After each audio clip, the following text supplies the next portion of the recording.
Anies. Apakah seperti itu? Enggak begitu. Saya kasih kuliah di Melbourne. Lalu saya bilang, ada orang bertanya, Anies menang nggak? Saya bilang, Anies tidak mungkin menang. Dia maksimal dapat 17%. Kalau sekarang 24%, margin of error gue kasih sama dia dah. Waktu itu saya bilang, karena ada penghalang, lalu orang marah pada saya. Saya bilang, kalau dia mau menang, singkirkan penghalangnya. Siapa penghalangnya? Ya Jokowi. Itu dasar argumen saya waktu itu tuh. Jadi tetap kalau kita lihat dari awal tuh ya nggak bakal Jokowi itu mengizinkan sedikit pun ruang bagi Anies itu.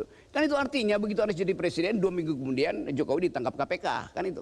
Bukan karena Aniesnya tapi karena desakan politik.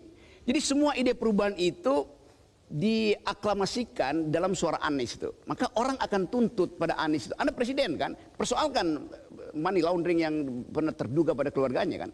Itu masalahnya tuh. Demi itu Jokowi tidak mungkin mengizinkan Anies itu. Kalau Ganjar ya masih gampang lah karena masih dikendalikan itu kan. Dan itu yang terbukti itu. Jadi bukan Anies dapat suara Anies itu dipindahkan ke apa namanya Ganjar, tapi memang Anies akan dikendalikan algoritmanya untuk tidak mungkin jadi presiden itu. Karena tadi pertimbangan keamanan Jokowi itu berbahaya diasuransikan pada Anies, kira-kira begitu poinnya. Ya, itu masih sebatas poin ya. Lalu apa yang kemudian Mas Refli harus karena menyinggung Anies langsung. Iya, bukan. Apa yang harus dilakukan untuk kemudian kembali memperbaiki demokrasi itu? Jadi gini ya, silakan juga Bang kita harus menyadari ada bencana demokrasi yang besar. Saya khawatir bahwa tidak benar TPS tadi sudah tempat pemilih sedih atau tempat pemilih stres.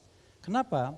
Apa yang mereka tusuk di situ bisa jadi bukan itu yang dihitung. Makanya saya katakan ini seperti kita mau lari, kita preset dulu. Kita set berapa menit kita mau lari. Jadi walaupun misalnya nanti kita butuh lebih banyak waktu, tapi kita harus di set duluan. Maka saya katakan tadi dalam ada press conference, angka 56%, 57% bisa jadi angka psikologis. Karena kalau 51, 52 terlalu dekat dengan kemungkinan masih bisa diturunkan ke 49 karena 2 putaran itu artinya.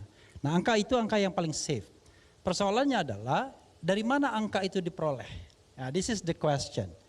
Kalau kita kemudian bisa ngomong apa adanya, maka kita enak. Ada ruang demokrasi untuk mengatakan itu semua.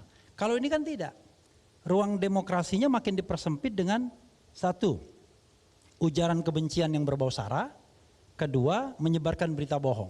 Maka siapapun yang akan ngomong sebenar-sebenarnya terhadap kecurangan pemilu ini, dan kalau itu menyinggung, katakanlah sebuah institusi yang terkait dengan proses penegakan hukum dan lain sebagainya, maka kemudian institusi itu bisa menggerakkan kekuasaan. Anda sudah merasakan ada ketakutan dan ada ancaman kebebasan berpendapat? Aiman Wicaksono, ada batu bara dan lain sebagainya. Jadi ketika Anda ngomong soal itu, wah itu Anda susah. Nah karena itu perjuangkan. Kecurangan kita harus lawan, tapi apakah masih tersisa demokrasi ruang untuk berpendapat mengemukakan kecurangan itu sejelas-jelasnya? Oke, Pak Mardiono silakan Pak. Ya tentu kerjasama politik yang sekarang mendukung paslon nomor 3 itu sedang mempersiapkan semua dokumen-dokumen. Tentu setiap penyimpangan